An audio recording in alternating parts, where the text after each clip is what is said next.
Simboof bareenni kee kan hundarra caale Ormuu sifrii fataa bareeda kee laale Dheebuu jaalala kee fansi arguun seeka Dhukkuba jaalala maaltu namaaf beeka Gibee darbee siifan dhufa nan teessisuu jaalalli kee Dhibeen qabu kee mooti guutuudhumaa waamarri kee Gibee darbee siifan dhufa nan teessisuu jaalalli kee Dhibeen qabu kee mooti guutuudhumaa waamarri kee Guutuudhumaa waamarri kee Guutuudhumaa waamarri kee Guutuudhumaa waamarri kee Guutuudhumaa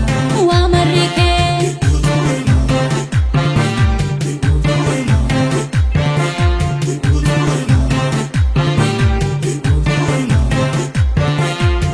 Yaa bareeda gurbaa si beekan fagootte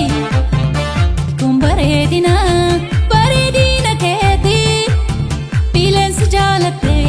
shagga warra mooti Shaggeessi jaalatte ashamarra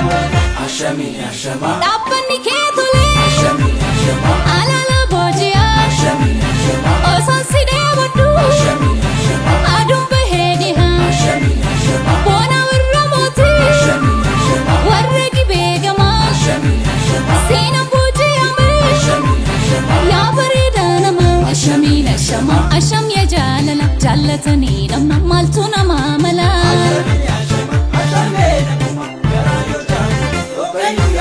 Gaaddisanuu maluu nu lameeni tolchi Fudhadhu nangalee qalbii baddee galchi